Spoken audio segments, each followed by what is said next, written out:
अध्ययनाचं मूल्य निर्धारण यामधला आता घटक आपण 4 अभ्यासणार आहोत। या घटक नंबर 4 मध्ये त्याचं नाव आहे अध्ययनाच्या मिती किंवा परिमाण आणि विकास। त्याच्यामध्ये A B C he submit आहेत। त्यामधला ए आहे अध्ययनाच्या मिती किंवा परिमाण।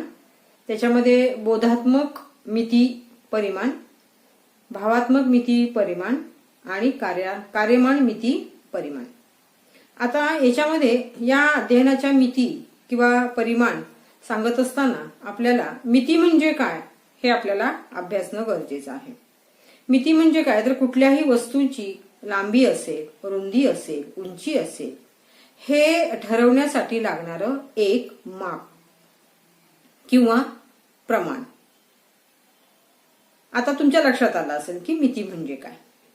मग विज्ञानाच्या दृष्टीने द्विमिती आणि त्रिमिती या अस्तित्वात असलेल्या आपल्याला माहिती आहे। दृष्टी, आवाज, स्पर्श यामधून काय होतं, या 3 मितीचं ज्ञान आपल्याला या ठिकाणी होत असतं। मानवी डोळ्यांची दृष्टी ही त्रिमिती आहे। मिती म्हणजे काय तर कोणत्याही वस्तूचे किंवा स्थितीचे स्वरूप व्यक्त करण्यासाठी लागणारे विभिन्न परिमाण होय। अध्ययन म्हणजे काय आहे तर वर्तन आणि ती परिवर्तनाची एक प्रक्रिया आहे। अध्ययनामुळे वर्तनामध्ये मग त्या विद्यार्थ्यांच्या वर्तनामध्ये कमी अधिक प्रमाणामध्ये काय करत असतात, बदल होत असतात आणि ते कायमस्वरूपी असतात।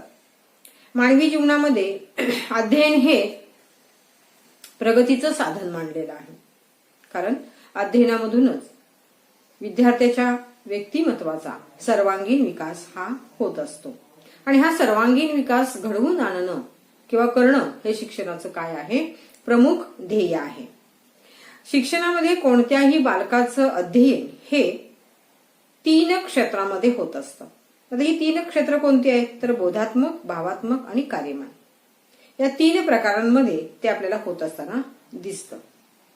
अध्ययनाचं उद्दिष्ट जी उद्दिष्ट आहेत या उद्दिष्टांचं वर्गीकरण करत असताना प्रथम पहिल्यांदा 3 गटामध्ये त्याचं वर्गीकरण केलं। ते डॉक्टर बेंजामिन ब्लूम, क्रॉथवॉल आणि त्यांचे सहकारी यांनी काय केलं की या ज्या 3 मिती आहेत आणि त्या 3 मिती आणि त्यांच्यामधून होणाऱ्या उद्दिष्टांची मालिका तयार केल्या वेगवेगळ्या आणि त्या पद्धतीने त्यांनी त्याचं काय केलेलं आहे, या मालिकांमधून त्याचं वर्गीकरण त्यांनी समजावून सांगण्याचा प्रयत्न केला। बोधात्मक परिमाण, कॉग्निटिव्ह डायमेन्शन। आता हे जे क्षेत्र आहे, आता बोधात्मक म्हणल्यानंतर बुद्धीशी निगडीत असलेलं क्षेत्र आणि हे त्या विकासाचं क्षेत्र म्हणजे बुद्धीचा विकास करणारं क्षेत्र। मग आता ही व्यक्तीची बुद्धी कशी प्रगल्भ होत गेली, कशी विकसित होत गेली हे लक्षात येतं आणि मग तिच्या बौद्धिक क्षमतेच्या वाढीचं जे ज्ञान आहे, आकलन आहे, उपयोजन आहे, पृथक्करण आहे, संश्लेषण आहे, मूल्यमापन आहे, हे सगळे काय आहेत या क्षेत्राचे किंवा या परिमाणाचे टप्पे आहेत। आता हे टप्पे किंवा जी उद्दिष्ट आहेत ती चढत्या क्रमाने काय केली जातात, मांडली जातात। मग सुरुवातीला आपल्याला कोणत्याही गोष्टीचं पहिल्यांदा प्रथम ज्ञान होणं गरजेचं आहे। मग आता आपण पहिली त्याची पायरी बघूया किंवा पहिला टप्पा बघूया किंवा पहिली श्रेणी बघूया। ज्ञान, ज्ञान म्हणजे काय, नॉलेज। आता बोधात्मक क्षेत्रामध्ये ही सगळ्यात महत्वाची पायरी आहे, त्याला ज्ञान असं म्हटलेलं आहे। आता ही जी पायरी आहे ही विद्यार्थ्याच्या स्मरणशक्तीवरती अधिक भर देते आणि कोणताही आशय असेल तो त्या विद्यार्थ्याला माहिती करून देणं म्हणजे त्या माहितीचं किंवा त्या गोष्टीचं ज्ञान होणं हा एवढा अर्थ या ठिकाणी ज्ञानाचा मर्यादित होतो। हा स्तर काय आहे की बोधात्मक विकासामधला पहिल्या पातळीवरचा स्तर आहे। आता यामध्ये कोणते नियम असतील, सिद्धांत असतील, सूत्रे असतील ही सांगितली जातात। मग वेगवेगळे विषय आहेत, त्याच्यामध्ये संज्ञा असतील, तत्वे असतील, घटना असतील, ह्या सगळ्या ज्या गोष्टी आहेत हे विचारल्यानंतर विद्यार्थी स्वतःच्या स्मरणशक्तीच्या जोरावर तो काय करत असतो, या सगळ्या गोष्टी सांगत असतो. म्हणजेच काय झालं तर त्याला त्या त्या गोष्टीच्या बोधात्मक क्षेत्राचं ज्ञान झालेलं आहे. कारण पूर्वी मिळवलेली माहिती तो काय करतोय, आठवतोय, आठवून तो सांगतोय आणि मग पुन्हा आता ही प्रोसेस त्यानं आठवली. म्हणजे या बोधात्मक क्रियामध्ये पहिली जी पायरी आपण सांगितली ज्ञान, याच्यामध्ये आठवण्याची क्रिया केली त्यानं आणि मग तुमचे नियम सिद्धांत म्हणजे विषयानुसार तो त्या काही गोष्टी काय करतो आहे, सांगतो आहे. कारण त्याला त्याचं ज्ञान होणं गरजेचं आहे. ही झाली तुमची पहिली पायरी. दुसरी आहे आकलन. आकलन म्हणजे काय, अंडरस्टँडिंग.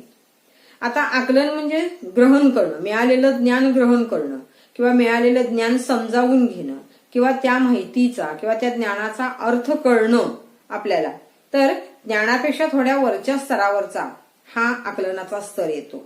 आणि ज्यावेळी मिळालेल्या माहितीचा त्या विद्यार्थ्याला अर्थ समजतो त्यावेळेला त्या विद्यार्थ्याला त्या माहितीचं किंवा त्या गोष्टीचं ज्ञान झालेलं आहे हे असं आपण म्हणू शकतो किंवा आकलन झालेलं आहे असं आपण म्हणू शकतो.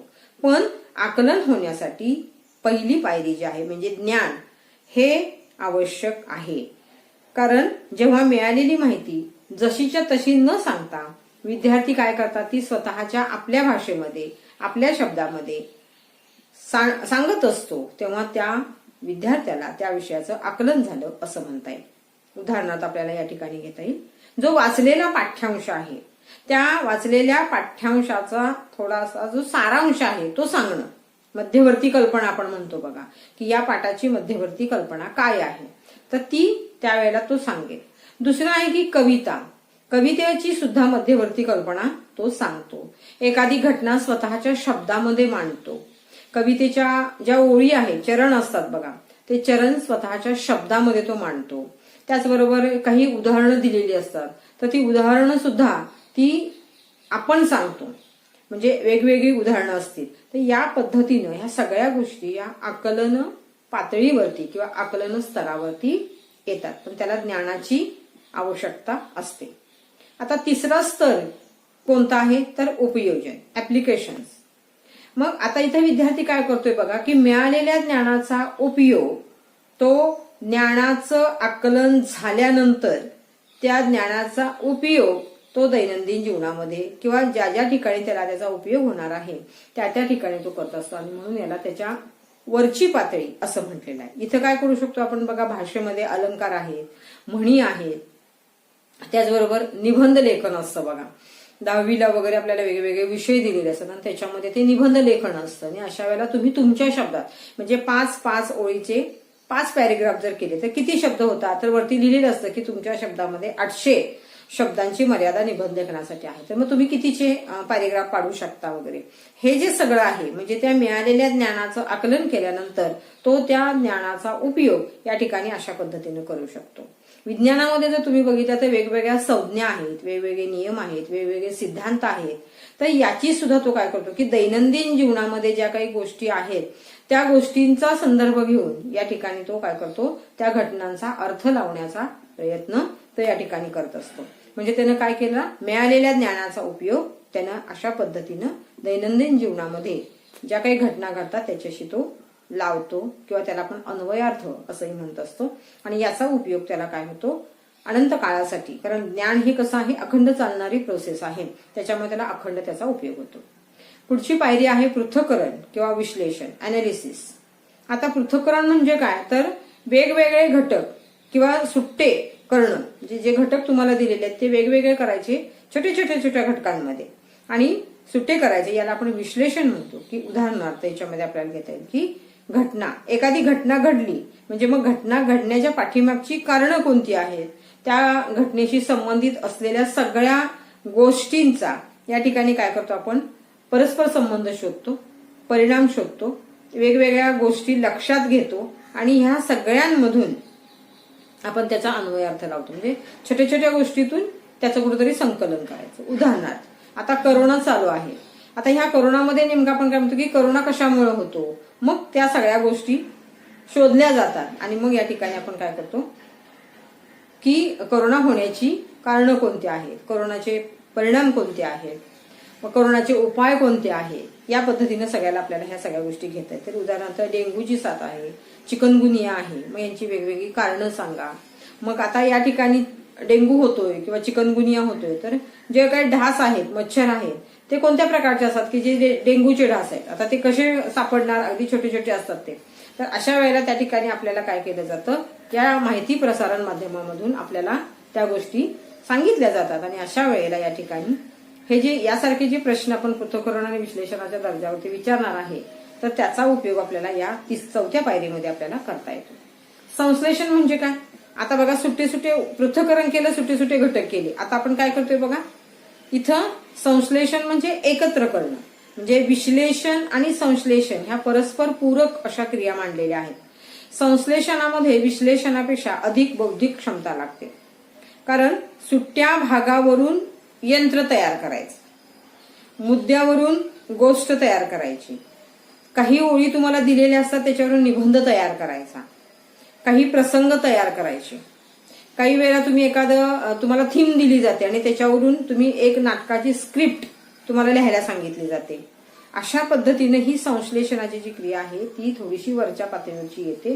आणि अशा वेळेला सुद्धा आपल्याला त्या गोष्टीचं आकलन होणं, पूर्णपणे ज्ञान होणं, आकलन होणं, त्याचा चांगल्या पद्धतीने उपयोग करता येणं आणि ह्या छोट्या छोट्या गोष्टी एकत्रित आणणं, ही सुद्धा एक चांगली क्रिया या बौद्धिकतेमध्ये होताना आपल्याला दिसते. आणि शेवटचा मुद्दा याच्यातला आहे मूल्यमापन. आता जेव्हा शिक्षणाचं जे उद्दिष्ट आहे, हे उद्दिष्ट पूर्ण करण्याचं काम या ठिकाणी मूल्यमापन करतं. या सगळ्या वरील उद्दिष्टांचा विचार आपण या ठिकाणी या मूल्यमापनाच्या प्रक्रियेमध्ये करत असतो. मूल्यमापन म्हणजे काय, तर मूल्य निश्चिती. मूल्य निश्चिती म्हणजे काय, तर एखाद्याचं मूल्य निश्चित करणं अथवा मूल्य ठरवणं, हे या उद्दिष्टांमध्ये आपल्याला येतं. मग साहित्यांमध्ये समीक्षक काय करतो असतो, तो मूल्यांकनच किंवा मूल्यमापकच किंवा मूल्यमापनच करत असतो. अशा वेळेला टीकात्मक परीक्षण करा. एखादं नाटक आपण पाहिल्यानंतर, एखादा सिनेमा पाहिल्यानंतर त्यापैकी तुम्हाला आवडलेली पात्र कोणती आहे, तुम्हाला एकूण तो सिनेमा कसा वाटला, एखादं नाटक तुम्हाला कसं वाटलं, हे तुम्ही तुमच्या शब्दांमध्ये ते मांडायचं असतं. म्हणजेच काय, तर यासारखे सुद्धा आपण अनेक प्रश्न मुलांना आपण विचारू शकतो. त्याचबरोबर निर्णय देतं. मूल्यमापन हे काय करतं, तुम्हाला निर्णय देतं. आणि काही गोष्टी जर तुमच्याकडून त्या अपुऱ्या राहिल्या असेल तर पूर्ण करण्याची संधी सुद्धा तुम्हाला या ठिकाणी उपलब्ध करून दिली जाते. आता तुमच्या लक्षात आलं असेल या ठिकाणी जो पहिला आपण बोधात्मक मिती किंवा परिमाण याची माहिती आपण बघितली आणि त्याचे 6 मुद्दे सुद्धा आपण या ठिकाणी बघितलेले आहेत. पुढची मिती आहे भावात्मक मिती किंवा परिमाण, अफेक्टिव्ह डायमेन्शन्स. आता या ठिकाणी बघा, बोधात्मक क्षेत्राचा जसा जसा विकास होतो तसाच आपल्याला या ठिकाणी भावात्मक क्षेत्राचा सुद्धा विकास होणं अतिशय गरजेचं आहे. कारण भावना जाणणं, भावना ओळखणं हाच एक वेगळ्या पद्धतीनं काय आहे, एकमेकाशी एक वेगळं रिलेशन निर्माण करण्याची संधी आपल्याला ही भावात्मक मिती किंवा परिमाणाद्वारे आपल्याला मिळू शकते. मग इथं काय करतो आपण, दुसऱ्याच्या भावना ओळखणे, त्याच्या सुखदुःखामध्ये आपण त्याचा वाटेकरी होणं किंवा भावात्मक क्षेत्रामध्ये सहकार्य करणं किंवा सहकार्य करण्याची प्रवृत्ती अंगी जोपासणं, समायोजन करणं, म्हणजे जी परिस्थिती समोर येणार आहे त्या परिस्थितीशी सामना करणं, त्याचबरोबर मानवता यासारख्या गुणांची जोपासना आपल्याला करता येते. समाज स्वस्थ राखण्यासाठी अतिशय गरजेचं आहे हे भावात्मक मिती. मग भावात्मक विकासाचं महत्व अनन्यसाधारण आहे, कारण ह्याकडे दुर्लक्ष करून चालणार नाही. म्हणजे जेव्हा तुम्ही भावनिक स्थिर असाल तेव्हा तुम्ही बौद्धिक स्थिर असणार आहात, हे लक्षात घ्या. आणि म्हणून एकमेकाला जपणं, एकमेकाला सांभाळणं हे थोडक्यात या ठिकाणी भावात्मक मितीमध्ये आपल्याला सांगता येतं. आता याच्यामध्ये कोणकोणते टप्पे आहेत, कोणकोणत्या पायऱ्या आहेत, तर पहिलं आहे अवधान. आता भावात्मक क्षेत्राची ही अतिशय महत्वाची पायरी आणि पहिली पायरी आहे अवधान. अवधान म्हणजे काय, तर एखाद्या गोष्टीकडे आपलं लक्ष केंद्रित करणं किंवा त्याला त्या ठिकाणी वळवणं आणि त्या ठिकाणी काही काळ स्थिर ठेवणं महत्वाचं असतं, त्याला अवधान म्हणतो. मी कालही एक मुद्दा तुम्हाला सांगितलं की स्पॅन ऑफ अटेन्शन हा सायकोलॉजीला एक प्रयोग आहे. आणि या अवधानामध्ये काय होतं की तुम्ही किती वेळ एखादी गोष्ट लक्षामध्ये ठेवू शकता. म्हणजे एका दृष्टिक्षेपात तुम्हाला 10 अंक ओळखायचे आहेत, 10 शब्द ओळखायचे आहेत किंवा 15 शब्द, म्हणजे तुमची स्पॅन म्हणजे अवधान करण्याची स्थिती किंवा कक्षा किती आहे तुमची, 10 शब्द आहे, 15 आहे, म्हणजे तुमचं तुम्हालाच ते समजतं. म्हणजेच अवधान ही अतिशय महत्वाची भूमिका या ठिकाणी पार पडतं. आणि म्हणून ज्या ठिकाणी लक्ष केंद्रित होईल त्याबाबतचाच व्यक्ती विचार करू शकेल. म्हणून शालेय स्तरावरती अवधान हे अतिशय चांगल्या पद्धतीनं मदत करणार आहे, कारण विद्यार्थ्याचं अवधान हे केंद्रित करणं ही शिक्षकांची पहिली भूमिका आहे. पण या ठिकाणी वेगवेगळ्या ठिकाणी जर त्याचं अवधान झालं तर त्याला आपण अवधान विचलन होणं म्हणतो आपण. आणि म्हणून हे होऊ नये याच्यासाठी आपण काय करत असतो की अध्यापन करत असताना शिक्षकांनी सुद्धा काही पथ्य ही पाळली पाहिजेत. ही कोणती असतील की अध्यापन करत असताना एकसंघपणा त्यांच्याकडे असला पाहिजे. एक मुद्दा झाला, त्याचं एक्सप्लेनेशन झालं, उदाहरण झालं किंवा काही आकृती झाल्या, त्याच्यानंतर त्यांनी दुसऱ्या मुद्द्याकडे आलं पाहिजे. मग पहिल्याचा संबंध दुसऱ्याशी साधता आला पाहिजे. त्याच वेळेला विद्यार्थी काय करणार आहेत, त्या ठिकाणी लक्ष देणार आहेत, काळजीपूर्वक लक्ष देणं. म्हणून आपण काय म्हणतो बघा, मुलांनो इकडे बघा, ही आकृती अतिशय महत्वाची आहे. किंवा फलकाचा उपयोग आपण त्याच्यासाठी करत असतो की अवधान केंद्रीकरण मुलांचं व्हावं. त्याचबरोबर अवधान केंद्रीकरण करण्यासाठी एखादी आकृती काढत असताना वेगवेगळ्या रंगांचा म्हणजे खडूच्या रंगांचा वापर, वेगवेगळे खडू आपण या ठिकाणी वापरतो. हे करण्याचं कामच ते आहे की विद्यार्थ्यांचं अवधान या ठिकाणी विचलित होऊ नये, ते केंद्रित व्हावं. आणि म्हणून या ठिकाणी जर शिक्षक वेगवेगळ्या प्रकारे जर कुठल्या तर कृती अध्यापन करत असताना करत असेल तर तिकडंच लक्ष जातं, अवधान विचलित होतं. आणि म्हणून या ठिकाणी ह्या सगळ्या गोष्टी ज्या आहेत ते अवधानावरती प्रतिकूल परिणाम करतात. अवधानामध्ये आपण काय करतो बघा की अध्यापन करत असताना शिक्षक काय करतात की वेगवेगळ्या जर हालचाली करत असतील, वेगवेगळ्या कृती करत असेल तर त्याचा वेगळा परिणाम या विद्यार्थ्यांच्या अवधानावरती होत असतो.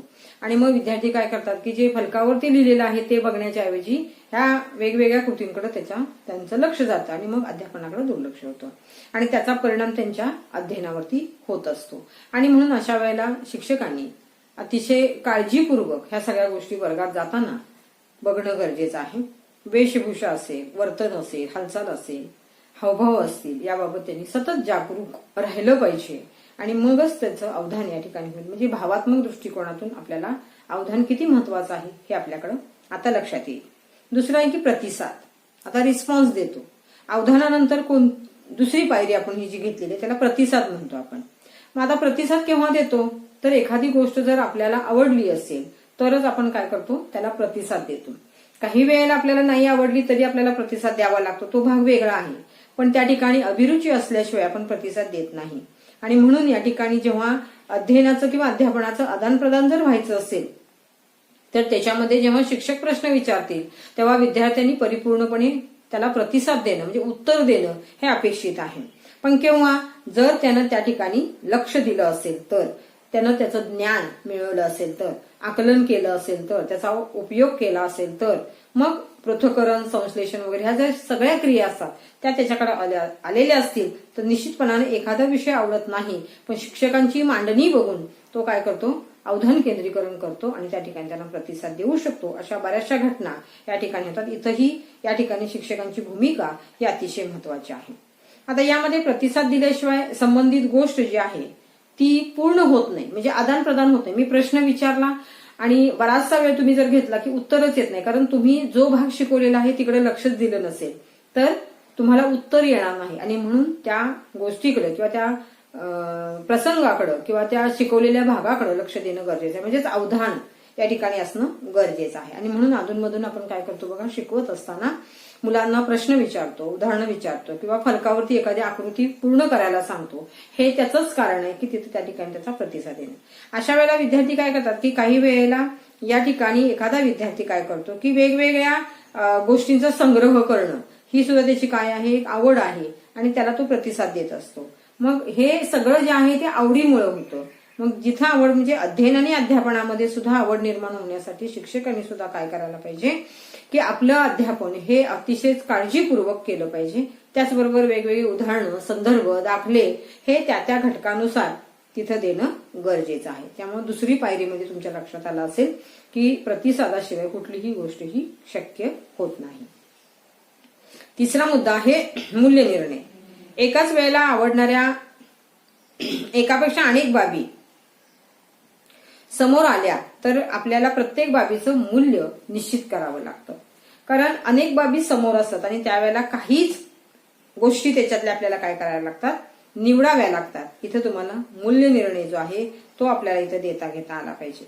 उदाहरणार्थ आपल्याला मित्रांबरोबर बाहेरही फिरायला जायचं आहे आणि या ठिकाणी शाळेने दिलेला होमवर्क सुद्धा आपल्याला त्याच वेळेला पूर्ण करायचा आहे, अशा वेळेला एकालाच कुणालातरी प्रतिसाद आपल्याला देता येतो. आणि ज्या वेळेला आपण काय करतो की नेमके काय करायचं हे आपल्याला ठरवता येतं, त्यालाच आपण मूल्य निर्णय म्हणतो. म्हणजे आता निर्णय कोणता घ्यायचा, होमवर्क आल्यावर करायचा का, म्हणजे संध्याकाळी 10च्या पुढे वगैरे होईल का, पूर्ण नाही होणार, उद्या सकाळी आपल्याला वही द्यायची असेल तर पहिला निर्णय आपल्याला घेता येईल की फिरायला न जाता आपण होमवर्क पूर्ण करणे. हा झाला आपला मूल्य निर्णय, म्हणजे नेमकं काय करायचं हे आपल्याला ठरवता आलं पाहिजे. पुढची पायरी आहे संघटन करणे, ऑर्गनायझेशन. मूल्य निर्णयाच्या स्तरावर मूल्यांचा स्वीकार हे विद्यार्थी वेळोवेळी करत असतात आणि प्रत्येक मूल्याचा स्वीकार हा स्वतंत्रपणे होईल. मात्र संघटनांच्या स्तरावर मात्र अनेकविध मूल्यांचे संघटन व्यक्तीच्या स्वतःच्या व्यक्तिमत्वामधून होत असते. व्यक्तीच्या भावात्मक क्षेत्राच्या विकासाला अशा मूल्य संघटनेला अतिशय महत्व आहे. ज्या प्रकारच्या मूल्यांचं संघटन होत असेल त्या प्रकारे व्यक्तीचं किंवा विद्यार्थ्याचं भावविश्व विकसित होत असतं. आणि अशा वेळेला एक चांगल्या प्रकारे त्या संघटनांमुळे एक विशिष्ट वृत्ती किंवा विशिष्ट दृष्टिकोन त्या ठिकाणी तयार होतो आणि एक चांगली वर्तनाला दिशा मिळत असते. म्हणून संघटन सुद्धा तितकंच महत्वाचं आहे. आणि शेवटचा मुद्दा आहे मूल्य समूह. मूल्य संघटन होत असताना व्यक्तीचं वर्तन त्या विशिष्ट मूल्यांच्या संदर्भामध्ये पक्क होत असतं. अनेकविध मूल्यांचं संघटन होऊन त्यांचा एक समुच्चय असा निर्माण होतो आणि बाकीचं वर्तन त्या संदर्भामध्ये घडत असतं. त्यापेक्षा वेगळं वर्तन त्याच्या हातून घडत नाही. उदाहरणार्थ प्रामाणिकपणा हे या मूल्य समूहाला अनुसरून वागणारी व्यक्ती प्रत्येक ठिकाणी, प्रत्येक प्रसंगामध्ये, प्रत्येक घटनेमध्ये प्रामाणिकपणानंच वागणार आहे. कारण मूल्य समूहाचा हा स्तर भावात्मक क्षेत्रामधला अतिशय वरच्या लेवलचा मांडलेला आहे. आणि हा जर उच्च लेवलचा स्तर आपल्याला गाठायचा असेल तर तेवढ्या पद्धतीनं आपल्याला सुद्धा आपली वाटचाल त्या पद्धतीनं करता येते. आणि म्हणून व्यक्तीमध्ये कोणकोणत्या प्रकारचा मूल्य समूह आहे ते व्यक्तीच्या एकूण वर्तनावरती आपल्याला ठरत असते किंवा माहिती होत असते.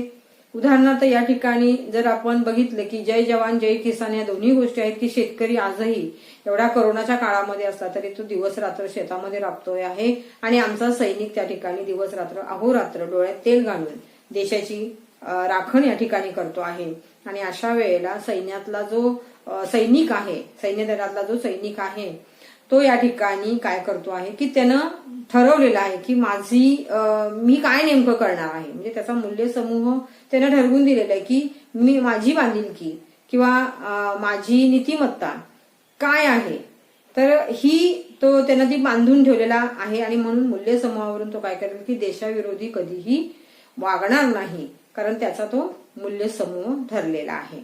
अशा पद्धतीने भावात्मक क्षेत्राच्या विकासामधून विद्यार्थ्याला घडवता येतं. विद्यार्थ्याच्या चारित्र्याची जडणघडण होते, व्यक्तिमत्वाचा विकास होतो. त्याचबरोबर ती एक परिपक्व चांगली व्यक्ती म्हणून नावारूपाला येते. आणि म्हणून मूल्य समूह हा सुद्धा मुद्दा अतिशय महत्वाचा असलेला आपल्याला दिसून येतो. आता आपण या ठिकाणी अध्ययनाच्या मितीमध्ये बोधात्मक, भावात्मक ह्या गोष्टी बघितल्यानंतर आपण बघतो आहोत कार्यमान मिती. आता कार्यमान मिती परफॉर्मन्स डायमेन्शन, बुद्धी आणि मन याबरोबर कारक कौशल्ये जी आहेत यांचाही विकास त्या ठिकाणी विद्यार्थ्याचा होत असतो.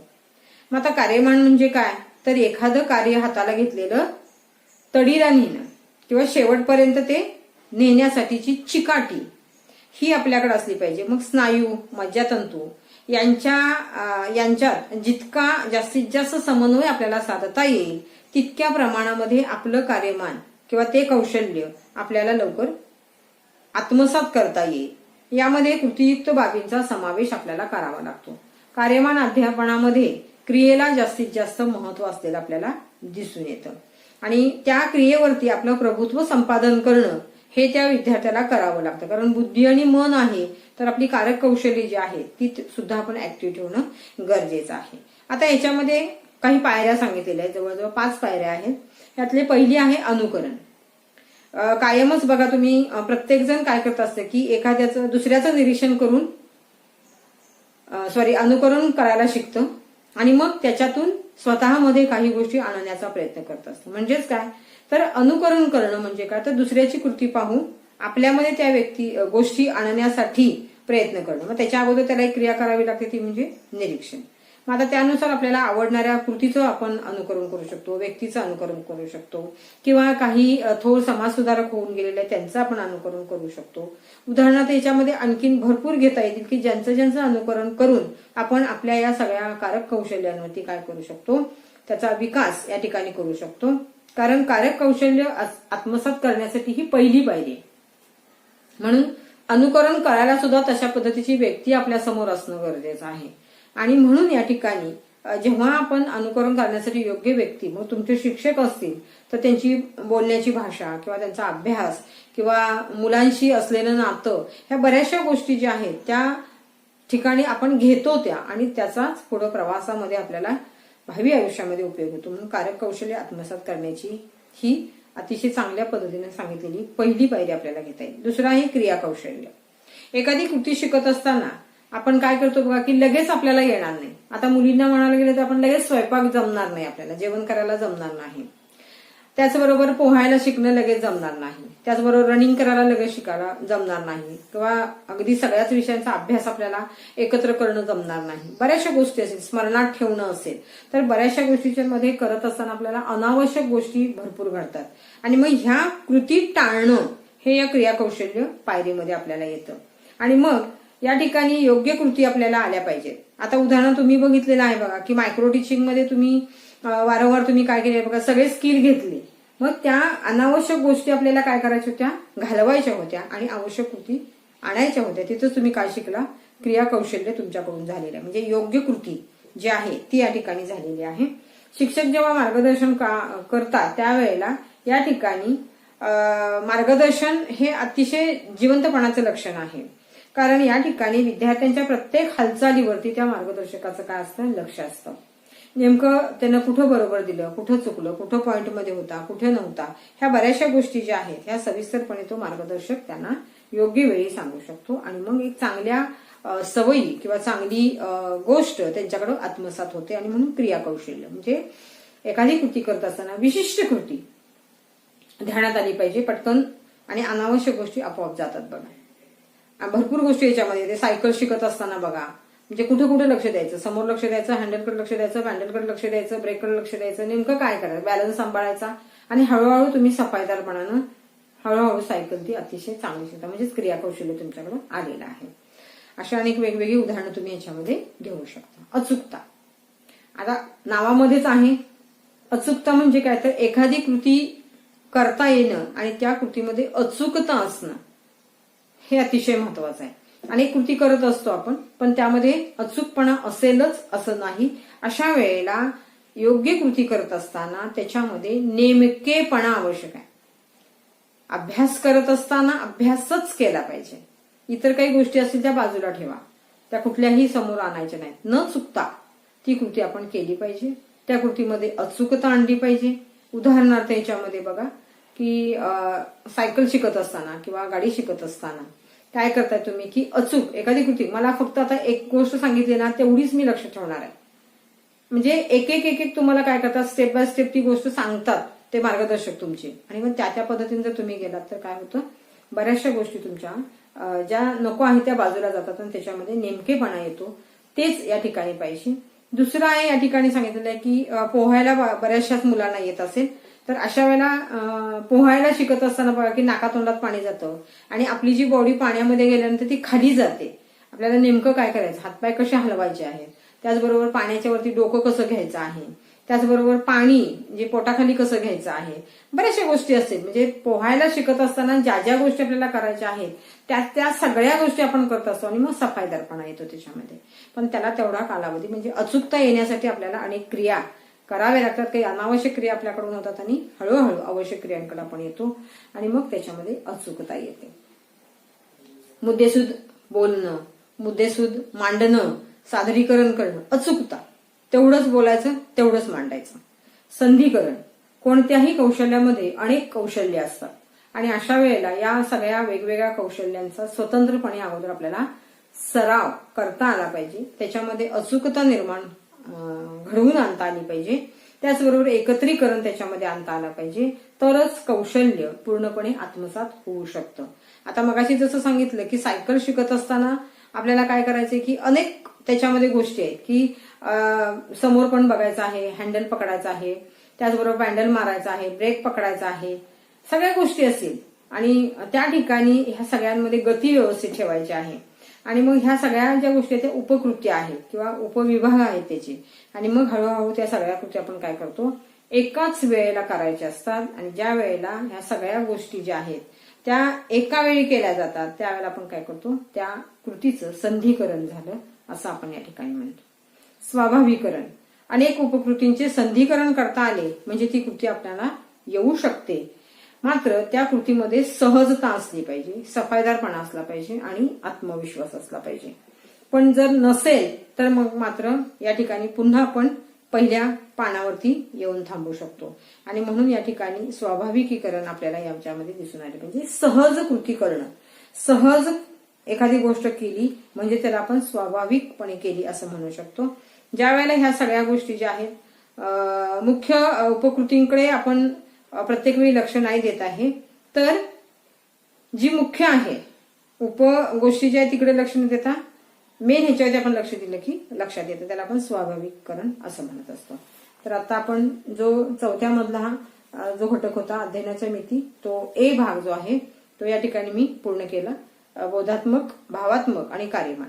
आता आपण याच्यामध्ये बी बघतो आहोत, अधिबोधन आणि विकास.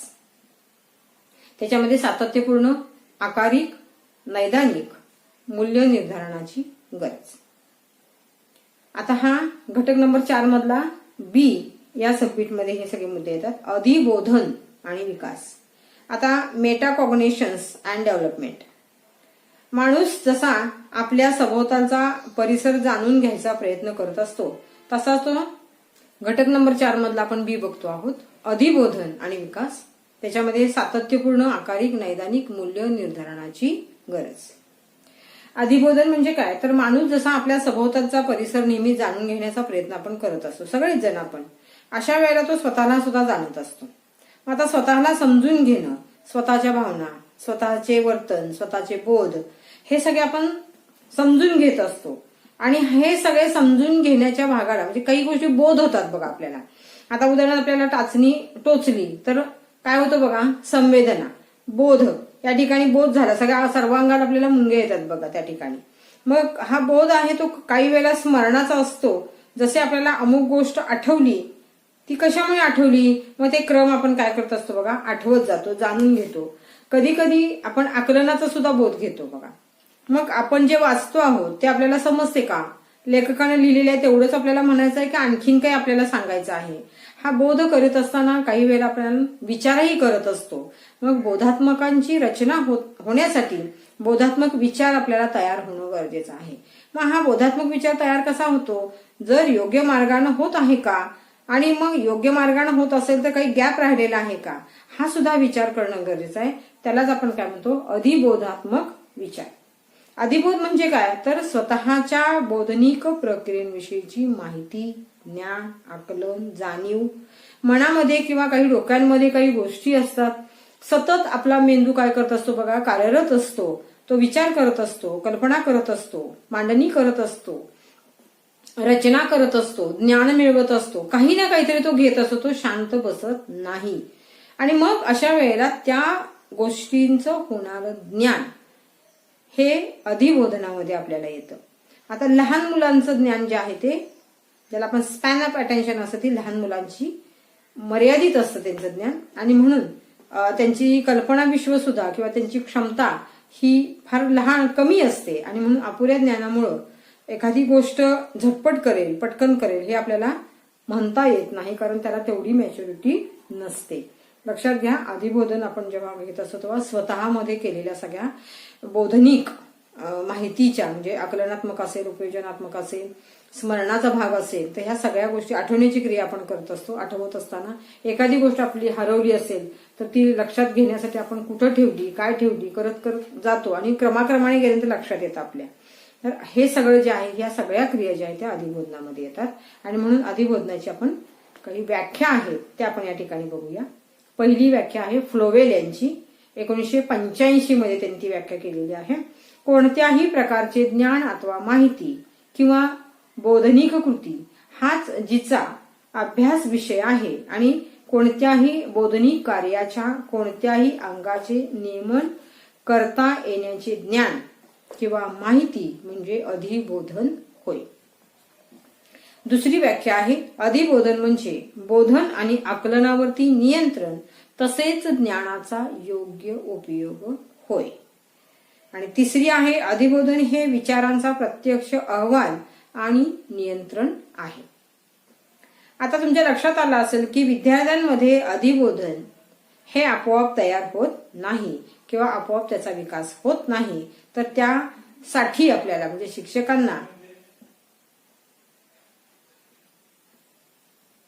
शिक्षकांना शिकवत असताना वेगवेगळे त्या घटकाला अनुसरून अध्ययन अनुभव द्यावे लागतात.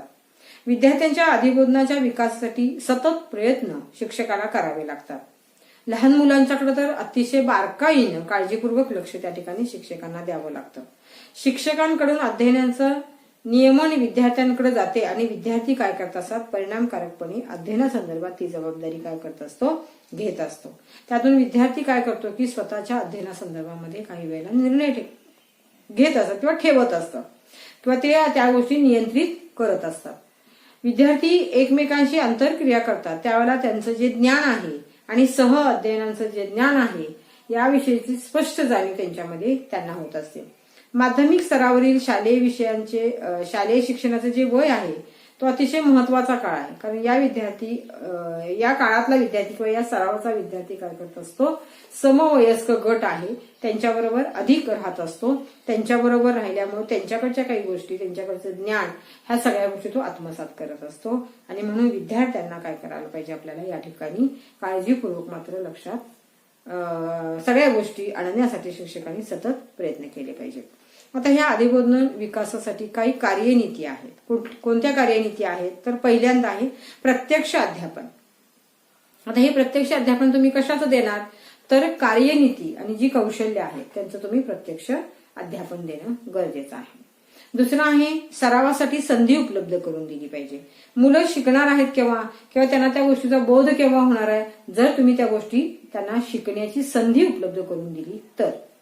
आता इथं कुठे देता येईल, तर आपल्याकडं वेगवेगळे दिनविशेष असतात. त्या दिनविशेषांना अनुसरून तुम्ही मुलांना काय केलं पाहिजे, वेगवेगळ्या नेत्यांच्या जयंती पुण्यतिथी साजऱ्या करत असताना त्यांना तुम्ही काय करा, ती संधी त्या ठिकाणी बोलण्याची उपलब्ध करून द्या. निश्चितपणानं सरावाने त्यांच्यामध्ये बदल होईल आणि त्यांच्यामध्ये एक वेगळ्या प्रकारचा आत्मविश्वास निर्माण होऊ शकतो. ही एक कार्यनीती आहे. विचार प्रवर्तक प्रश्न विचारणे म्हणजे थिंकिंग प्रोसेसमध्ये आपल्याला जे प्रश्न आहेत हे सुद्धा या ठिकाणी विचारता आले पाहिजेत किंवा विचारले गेले पाहिजे. ज्ञानरचनावादावर आधारित आपण या सगळ्या गोष्टी घेतो. गटचर्चा आयोजित. गटचर्चेमुळे सुद्धा काय होतं की प्रत्येकाकडचा एक चांगला गुण आपल्याकडे आत्मसात करता येतो. टिपणं घेणं म्हणजे छोट्या छोट्या गोष्टी सगळ्यांनी जर नोंदी करून ठेवल्या तर त्यांचाही आपल्याला उपयोग करता येतो. संघटन करणं, सारांश तयार करणं, ह्या सगळ्या आहेत अधिबोधन विकासासाठीच्या कार्यनीती. अधिबोधनात समाविष्ट काही बाबी आहेत, त्या कोणत्या आहेत, तर त्याच्यामधल्या बाबी आहेत बघा. एक, अध्ययन आणि स्मरण क्षमतेच्या ज्या मर्यादा आहेत यांची माहिती असणं गरजेचं आहे. दुसरं आहे की अध्ययन कार्यनीती जी आहे त्या अध्ययन कार्यनीती परिणामकारक आहेत का याची सुद्धा जाणीव या ठिकाणी होणं गरजेचं आहे.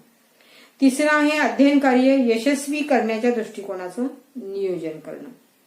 पाचवी आहे नवीन बाबीचं अध्ययन आणि प्रक्रिया यासाठी प्रभावी अध्ययन कार्यनीतीचा वापर करणं. माहितीचं यशस्वी अध्ययन केव्हा होईल आणि केव्हा होणार नाही याचं सुद्धा ज्ञान या ठिकाणी असणं गरजेचं आहे. आणि पूर्वी साठवलेली माहिती परत आठवण्यासाठी प्रभावी कार्यनीतीचा वापर या ठिकाणी करणं. आता ह्या अधिबोधनामध्ये जीन पियाजे, वॅगोस्की, जॉन डुई यांनी बोधात्मक विकासामध्ये अधिबोधनाची भूमिका स्पष्ट केलेली आपल्याला दिसून येते. जॉन डुई यांनी कृतीयुक्त अध्ययनाच्या मुख्य केंद्रावरती अधिक भर दिलेला आपल्याला दिसून येतो. तर जीन पियाजे यांनी 7 ते 11 वर्षाच्या बालकाच्या विकासामध्ये ज्ञानाबद्दलची जागरूकता हेही यांनी या ठिकाणी सांगण्याचा प्रयत्न त्यांनी केलेला आहे. वेगोस्की यांनी बालकाच्या अंतर्गत आवाज किंवा अंतर्गत विचारांचं एक शब्दीकरण या ठिकाणी मांडलेलं आहे. म्हणजे तिघांनी वेगवेगळ्या प्रकारे या अधिबोधनाचा जो घटक आहे हे घटक त्यांनी सांगण्याचा प्रयत्न केलेला आहे. फ्लोवेल यांनी 3 प्रकार सांगितले. एक ज्ञानाची जाणीव, विचारांची जाणीव आणि विचारांच्या तंत्रांची जाणीव. आता ज्ञानाची जाणीव म्हणजे काय, तर काय माहित आहे आणि काय माहिती नाही आणि आपल्याला कशाची माहिती आहे, म्हणजे जो नेमकेपणा आहे हे फ्लोवेल यांनी या ठिकाणी ज्ञानामध्ये पहिल्यांदा सांगितले. ज्ञानाची जाणीव, विचारांची जाणीव, बौद्धिक कार्याचं जे आकलन आहे ते पूर्ण करण्यासाठी असलेल्या आवश्यकतांचे स्वरूप, आणि तिसरं आहे अध्ययनाला दिशा देणाऱ्या तंत्रांचं आकलन. आता अधिबोधनाचे महत्व.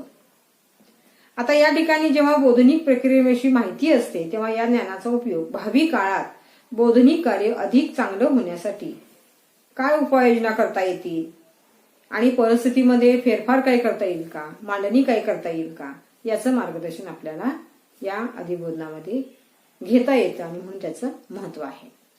अधिबोधनामुळे स्वतःमधल्या ज्या क्षमता आहेत, काही मर्यादा आहेत, याची जाणीव व्यक्तीला कळते किंवा असते आणि म्हणून आपली स्मरणशक्ती किती आहे, एकाच वेळी आपण किती गोष्टी लक्षात ठेवू शकतो आणि एखाद्या गोष्टीविषयी किती ज्ञान आहे, किती सखोल ज्ञान आहे, वरवरचं ज्ञान किती आहे, ह्याबद्दल सगळ्यांबद्दलची माहिती स्वतःला असणं हे सुद्धा आपल्याला अधिबोधनामुळे समजतं आणि म्हणूनही महत्व आहे. आपल्याला कोणत्या गोष्टी चांगल्या येतात, आपण कुठे कमी पडतो, काही कमतरता आहेत, काही उणीवा आहेत, काही चांगल्या बाबी, काही बलस्थानं माझी आहेत, काही शक्तिस्थानं माझी आहेत, ह्या सगळ्या बाबी सुद्धा आपल्याला अधिबोधनामुळे समजतात आणि म्हणूनही त्याचं महत्वाचं स्थान आहे. पुढचा मुद्दा आहे 4 नंबरचा की एखाद्या गोष्टी करत असताना समस्या आपल्या समोर असेल तर ती कशी सोडवायची, केव्हा सोडवायची, कोणाच्या मदतीने घ्यायची किंवा उपाययोजना काय करायच्या, ह्या सगळ्या बाबी ज्या आहेत याचं सुद्धा ज्ञान आपल्याला अधिबोधनामुळे मिळतं आणि म्हणूनही त्याला महत्व आहे. 5वा मुद्दा आहे की अधिबोधनामुळे विचारांची सवय लागते. चांगले चांगले विचार आपल्याकडे येतात आणि चांगलं अध्ययन आपल्याला होतं. काही गोष्टींच्या वेळेला कुठं नियंत्रण करायचं हेही आपल्याला समजतं आणि ह्या सगळ्या गोष्टींसाठी आपल्याला अधिबोधनाशिवाय पर्याय नाही आणि म्हणून महत्व आहे.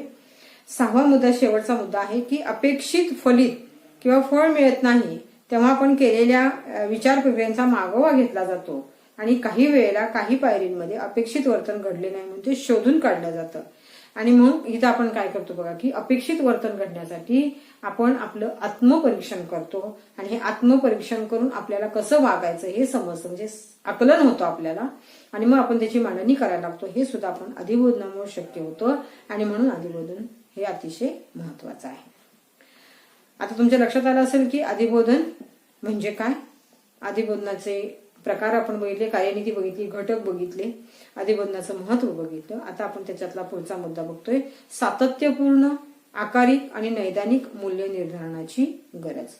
सातत्यपूर्ण मूल्य निर्धारणाची आवश्यकता. विद्यार्थ्याच्या प्रगतीची दिशा किंवा गती ही योग्य आहे की नाही हे तपासण्यासाठी मूल्य निर्धारणाच्या विविध तंत्रांचा वापर केला जातो. जे विद्यार्थ्यांचं जे सातत्यानं मूल्य निर्धारण केलं जातं त्या मूल्य निर्धारणाला आपण काय म्हणतो, सातत्यपूर्ण मूल्य निर्धारण असं म्हणत असतो. आता सदर मूल्य निर्धारणाचा हेतू काय की विद्यार्थ्यांमधल्या चुका शोधून त्यांच्यामध्ये योग्य त्या सुधारणा घडवून आणणे. मग अशा वेळेला मूल्य निर्धारणाचा परिणाम विद्यार्थ्याच्या पास नापास याच्यावरती होत नसतो. हे मूल्य निर्धारण प्रक्रिया अंतर्गत असते. सातत्यपूर्ण मूल्य निर्धारण हे सतत केले जाते, हे त्याचं खास वैशिष्ट्य आहे. त्याचबरोबर सातत्यपूर्ण मूल्य निर्धारणामध्ये विषयातील प्रावीण्याबरोबरच विद्यार्थ्याचे व्यक्तिगत सामाजिक जे काही गुण आहेत, अभिवृत्ती आहेत, अभिरुची आहेत, शरीर स्वास्थ्य, मानसिक स्वास्थ्य अशा वेगवेगळ्या पैलूंचा सुद्धा या ठिकाणी आपण विचार करतो. कारण विद्यार्थ्याचा आणि शिक्षकाला त्याच्या अध्ययन अध्यापनातील यश आणि अपयश यावरती वारंवार म्हणजे सातत्यानं प्रत्याभरण करणं हा सातत्य मूल्य निर्धारणाचा मूळ हेतू आहे. कारण प्रत्याभरणाचा परिणाम हा अतिशय चांगल्या पद्धतीने मुलांच्या अध्ययन अध्यापनावरती होत असतो आणि म्हणून या ठिकाणी सातत्यपूर्ण मूल्य निर्धारणामध्ये त्याचा प्रभाव पडावा अशी अपेक्षा असते आणि त्यामुळे सातत्यपूर्ण मूल्य निर्धारणामध्ये काही गुण आपल्याला या ठिकाणी वेळोवेळी देणं गरजेचं असतं. सतत कंटिन्युअस आपण त्या गोष्टी ठेवणं गरजेचं आहे. आता याची काही वैशिष्ट्ये आहेत बघा. सातत्यपूर्ण मूल्य निर्धारणाची. एक, सरसकट मूल्य पूर्ण अध्यापनाऐवजी प्रत्येक पाठ्यांशावर आणि काही मुद्द्यांवर जर मार्गदर्शन केलं तर चुकीचे मार्ग सुधारण्यासाठी शिक्षक मदत करतात. म्हणजे अध्ययन करत असताना जर विद्यार्थी कुठे ना कुठेतरी चुकत असेल, थांबत असेल, काही उणिवा निर्माण होत असतील तर तिथं त्या ठिकाणी त्या मुद्द्याला अनुसरून जर शिक्षकांनी मार्गदर्शन केलं तर निश्चितपणानं त्या ठिकाणी तिथला चुकीचा मार्ग कळतो, कुठं अडचणी येतात, कुठं उणिवा आहेत त्या तिथं लक्षात येतात आणि त्या ठिकाणी त्या सुधारण्यासाठी शिक्षक मदत करतात आणि पुढील अध्ययनासाठी प्रेरणा मिळते. म्हणजे पहिलं वैशिष्ट्य आपल्याला अतिशय चांगल्या पद्धतीने त्यांनी इथं दिलेलं आहे. दुसरं आहे की विद्यार्थी जेव्हा त्याची प्रगती साधत असतो त्यावेळेला शिक्षक सुद्धा आपल्या अध्यापनाचा पुनर्विचार करतो.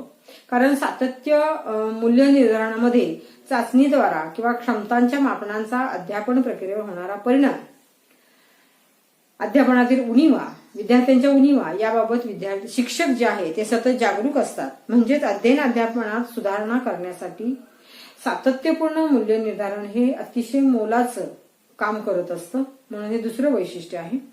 तिसरं आहे की सातत्यपूर्ण मूल्य निर्धारणामध्ये विषय शिक्षक हा मुख्य आयोजक आणि प्रक्रिया करणारा, मूल्य निर्धारण करणारा असतो आणि म्हणून अध्ययन अध्यापनाचा तो स्वतःचा जो भाग आहे तो स्वतःचा भाग असल्यानं मूल्य निर्धारण चांगल्या पद्धतीनं करू शकतो. चौथा मुद्दा आहे या ठिकाणी की श्रेणी ठरवण्याकरता, म्हणजे विद्यार्थ्यांची जी श्रेणी आहे ही ठरवण्यासाठी या ठिकाणी सातत्यपूर्ण मूल्य निर्धारण आपल्याला अतिशय उपयोगी ठरतं. आणि पाचवा मुद्दा आहे या ठिकाणी त्याच्यामध्ये वापरली जाणारी जी विविध साधनं आहेत, माध्यमं आहेत यांचा वापर आपल्याला चांगल्या पद्धतीनं करता येतो या मूल्य निर्धारणामध्ये. मग त्याच्यामध्ये पदनिश्चय श्रेणी असेल, पडताळ सूची असेल, निरीक्षण असेल, या सगळ्या गोष्टी त्याच्यामध्ये येतात. तर वैशिष्ट्य तुमच्या लक्षात आली असेल की पहिल्यांदा प्रत्येक पाठ्यांशावर त्या ठिकाणी फक्त त्याच मुद्द्यावरती मार्गदर्शन करणं हे पहिलं वैशिष्ट्य. दुसरं आहे की जी प्रगती आहे ही प्रगती बघून आपल्या अध्यापनामध्ये अध्यापनाचा पुनर्विचार करतो, म्हणजे बदल करतो त्याच्यामध्ये. तिसरं आहे या ठिकाणी की मूल्य निर्धारण करत असताना ते नावाप्रमाणे केलं जातं, म्हणजे सतत केलं जातं, त्यामुळं एक चांगलं अध्ययन अध्यापन होतं याच्यामध्ये. चौथा आहे की सुधारणा घडवून आणली जाते, म्हणजे श्रेणी या ठिकाणी दिली जाते त्या ठिकाणी. आणि शेवटी आहे की आपल्याला विविध साधनांचा किंवा माध्यमांचा वापर या सातत्यपूर्ण मूल्य निर्धारणामध्ये होतो. म्हणून पडताळ सूची वगैरे या साधनांचा वापर आपल्याला चांगल्या पद्धतीने करता येतो. ही सगळी त्याची वैशिष्ट्य आहे. आता या सातत्यपूर्ण मूल्य निर्धारणाची आवश्यकता काय आहे? पहिल्यांदा सांगितलं त्यांनी विद्यार्थ्यांना शिकण्याची प्रेरणा निर्माण होण्यासाठी, नियमित अभ्यासाची सवय लागण्यासाठी, शिक्षक आणि विद्यार्थी यांच्यामधलं नातं अधिक दृढ होण्यासाठी. चौथा आहे विद्यार्थ्यांच्या सर्वच पैलूंचा विकास करण्यासाठी. पाचवा आहे वर्षभर अभ्यासाकडे आणि इतर उपक्रमांकडे विद्यार्थ्यांनी लक्ष देण्यासाठी. केवळ वार्षिक परीक्षा समोर आहे म्हणून पाठांतरावरील भर टाळण्यासाठी. दृष्टिकोन जो आहे विद्यार्थ्याचा शिक्षणाकडे पाहण्याचा तो बदलण्यासाठी. एक संपादन पातळी विद्यार्थ्याची जी आहे ती उंचावण्यासाठी. सर्वांगीण विकास हा तर होणारच आहे आणि प्रावीण्य त्या ठिकाणी होणार आहे, तर ह्या दोन्हींचाही विकास व्हावा यासाठी. परीक्षा तंत्राबरोबर अनेक विविध तंत्रांचा वापर किंवा उपयोग करता येण्यासाठी. वेगवेगळ्या टप्प्यांवर विद्यार्थ्यांना मार्गदर्शन करण्यासाठी. आता पुढचा मुद्दा आहे याच्यामधला आकारिक. विद्यार्थ्यांच्या व्यक्तिमत्व विकासाच्या सर्व पैलूचे सातत्याने आणि विविध अंगांनी मूल्यमापन करण्यासाठी विद्यार्थ्यांच्या व्यापक अध्ययन प्रक्रियेकडे तसेच त्यांच्या वर्तनातील दृश्य बदलांकडे सातत्यानं लक्ष ठेवणं आणि हे साध्य होण्यासाठी विविध साधन तंत्रांचा वापर करणं आणि त्या पद्धतीनं त्यांना शिकवणं. आणि अशा वेळेला वेगवेगळ्या पद्धतीने विद्यार्थ्यांचे मूल्यमापन केले जाते. हे मूल्यमापन दोन प्रकारे केले जाते, एक आकारिक आणि दुसरं आहे संकलित. आकारिक मूल्य निर्धारण म्हणजे काय, तर विद्यार्थ्याचं व्यक्तिमत्व जेव्हा आकार घेत असतं आणि त्यावेळेला केलं जाणारं मूल्य निर्धारण आहे त्याला आपण आकारिक मूल्य निर्धारण म्हणतो. म्हणजे आकार घेत असताना केलं जाणारं मूल्य निर्धारण. दुसरा त्यांनी सांगितलेलं आहे की या ठिकाणी शिकण्याची प्रक्रिया योग्य रीतीने अपेक्षित गतीने चाललेली आहे का याची पडताळणी करणारे मूल्य निर्धारण म्हणजे आकारिक मूल्य निर्धारण होय. आता हे आकारिक मूल्य निर्धारण कशा पद्धतीचं असतं, तर या ठिकाणी त्यांनी सांगितलेलं आहे की आकारिक मूल्य निर्धारण हे अध्ययनासाठी मूल्य निर्धारण आहे. विद्यार्थ्याची अध्ययनाची गुणवत्ता असेल, पाठ्यक्रमाची गुणवत्ता असेल आणि त्या सगळ्या गोष्टी सुधारण्यासाठी, त्याचबरोबर त्याच्यामध्ये ती सुधारणा करत असताना आवश्यक माहिती आणि प्रत्यावरण ते उपलब्ध करून देते. आकारिक मूल्य निर्धारणात विद्यार्थ्याच्या वैयक्तिक प्रगतीबरोबर पाठ्यक्रमाच्या अनुदेशन प्रभावाचे मूल्यमापन केले जाते. विद्यार्थ्याच्या अध्ययनाला पाठिंबा देणे हाच त्याचा हेतू असतो. या दृष्टीने विद्यार्थी काय शिकला किंवा तो काय शिकला नाही हे विद्यार्थ्याच्या वैयक्तिक प्रगतीवरून किंवा प्रगतीनुसार आपल्याला ठरवता येते. आता या ठिकाणी काही साधनं आणि तंत्र या आकारिक मूल्य निर्धारणासाठी सांगितलेली आहेत. आता या ठिकाणी प्रत्येक मूल शिकत असतं त्यावेळी त्याची गती वेगळी असते, त्याचबरोबर त्याची पद्धती वेगळी असते. कोणाला या ठिकाणी श्रुतीप्रधान व्यक्ती म्हटलेलं आहे, काही व्यक्तींना दृकप्रधान व्यक्ती म्हटलेलं आहे. काही वेळेला श्रुतीप्रधान आणि दृकप्रधान सुद्धा व्यक्ती असतात. म्हणजे कोणाला ऐकून समजतं, कोणाला बघितल्यानंतर समजतं, कोणाला सांगितल्यानंतर समजतं, कोणाला आकृतीवरून कळतं, कोणाला निरीक्षणातून कळतं, काही कोणाला संवाद साधल्यामुळे कळतं, काही वेळेला डिस्कशन केल्यामुळे कळतं. बऱ्याचशा वेळेला ह्या सगळ्या ज्या गोष्टी असतात ह्या सगळ्यांचा एकत्रित समन्वय साधला जातो आणि आकारिक मूल्य निर्धारणासाठी मुलांच्या शिकण्याच्या साधनतंत्रापैकी काही साधनतंत्र आपल्याला पुढील प्रमाणे सांगितलेले आहेत. दैनंदिन निरीक्षण हे साधन सगळ्या विषयांसाठी अनिवार्य आहे. या साधनाला गुण नाहीत, पण विशेष उल्लेखनीय आणि अध्ययनामध्ये अडथळे, काही त्रुटी, काही उणिवा या सगळ्या बाबींच्या नोंदी या दैनंदिन निरीक्षणामध्ये केल्या जातात. हे साधन मात्र अनिवार्य आहे. तोंडी काम. आता हे तोंडी काम आहे ते प्रामुख्यानं गाणी म्हणणं, कविता म्हणणं, गोष्टी सांगणं, प्रकट वाचन करणं, तोंडी हिशोब, संख्या वाचन, पाढे पाठ करणं वगैरे ह्या सगळ्या गोष्टी याच्यामध्ये येतात. प्रात्यक्षिक जे काम आहे त्याच्यामध्ये सामान्य ज्ञान, सामान्य विज्ञान जो विषय आहे त्याच्यामध्ये जे प्रयोग आहेत ते प्रयोग नियमितपणे घ्यावेत. त्याचबरोबर एक आणि समान काठिण्य पातळी प्रयोगांपैकी एका प्रयोगाद्वारे मूल्य निर्धारण केलं गेलं पाहिजे. शारीरिक शिक्षण, कला, कार्यानुभव यासारख्या विषयांचा अध्ययनानुभव प्रात्यक्षिकांद्वारे दिले जाते. कृती किंवा उपक्रम. काही कृती निवडून मूल्य निर्धारण आपल्याला करता येतं. हा उपक्रम जो आहे तो अधिक काळ आपल्याला चालू ठेवता येतो आणि मग त्यामधला विद्यार्थ्यांचा सहभाग असेल, सातत्य असेल, सफाईदारपणा असेल, त्यामधून ते मूल्य निर्धारण करावं. प्रकल्प. वर्षभर जेव्हा तो विद्यार्थी अध्ययन अध्यापन करत असतो त्यावेळेला जे विषय आहेत या विषयाला अनुसरून 1 किंवा 2 प्रकल्प त्याला पूर्ण करण्यासाठी द्यावेत आणि मग त्याच्यावरून सुद्धा आपल्याला हे मूल्य निर्धारण बघता येतं. चाचणी. भारांशानुसार या ठिकाणी लेखी स्वरूपावरती चाचणी असावी. जी प्रश्नपत्रिका आहे ती काही वेळेला शिक्षकांनी या ठिकाणी तयार केलेली असावी. लवचिकता असावी. एका वर्गासाठी 1 प्रश्नपत्रिका असावी. स्वाध्याय नियमित घ्यावेत. छोट्या मुलांसाठी छोटे स्वाध्याय असावेत. आकलनासाठी त्यांना सोपेपणा त्याच्यामध्ये असावा. वर्गकार्य देऊन त्या ठिकाणी ते द्यावेत आणि दुसरी गोष्ट त्याचे नोंदी ठेवाव्यात. आणि इतर काही कामं आहेत त्याच्यामध्ये मग तुम्ही स्वयंमूल्यमापन आहे, सहअध्याय मूल्यमापन आहे, विद्यार्थी संचिका आहे, पडताळ सूची आहे, पदनिश्चय श्रेणी आहे, समाजमिती कार्य आहे, गटकार्य आहे. या कुठल्याही साधनांपैकी एक साधन तुम्ही या ठिकाणी वापरू शकता. आता आकारिक मूल्य निर्धारणासाठी साधन किंवा तंत्र निवडी संबंधीचे काही निर्देश दिलेले आहेत. आता हे निर्देश कोणते आहेत तर क्रमांक 1 बघा. आकारिक मूल्य निर्धारणासाठी पूर्वतयारी म्हणून संबंधित विषयाचा जो अभ्यासक्रम आहे तो अभ्यासक्रम, पाठ्यपुस्तक, शिक्षक हस्तपुस्तिका आणि मार्गदर्शक ह्या सगळ्यांचा अभ्यास करावा. हा पहिला निर्देश आहे. 2 नंबरला त्यांनी सांगितलेलं आहे की संविधानामधली जी काही मूल्य आपल्याला सांगितलेली आहेत, गाभा घटक आणि जीवन कौशल्य यांचंही मूल्यमापन त्या ठिकाणी व्हावं. तिसरा त्यांनी सांगितलं की अध्ययन अनुभव देत असताना ते देण्यापूर्वी इयत्ता, विषय आणि त्याची उद्दिष्ट लक्षात घेऊन वेगवेगळ्या अध्ययन अनुभवासाठी वेगवेगळ्या तंत्रांचा वापर या ठिकाणी करावा. 4 नंबर सांगितले की अध्ययन अनुभवामध्ये वापरत असताना साधन तंत्रांपैकी कला, कार्यानुभव, शारीरिक शिक्षण या विषयांच्या मूल्यमापनासाठी किमान 3 साधनांचा तर इतर विषयांच्या मूल्यमापनासाठी किमान 5 साधन तंत्रांचा वापर करावा आणि तो भारांशानुसार असावा. 5वं आहे की दैनंदिन निरीक्षण हे सर्व विषयांसाठी अनिवार्य आहे आणि त्यांना गुण द्यायचे नाहीत. पुढचा आहे त्याच्यामध्ये निर्देश सांगितलेला आहे की विद्यार्थी वर्षभरामध्ये कोणत्याही एका सत्रात 1 प्रकल्प पूर्ण करेल. प्रत्येक सत्रामध्ये छोट्या कालावधीमधील किमान एक लेखी परीक्षा किंवा पुस्तकासह चाचणी घ्यावी, म्हणजे ओपन बुक टेस्ट.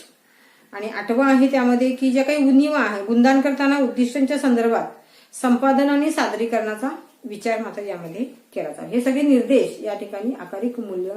आता ह्या आकारिक मूल्य निर्धारणाची आवश्यकता काय आहे बघा.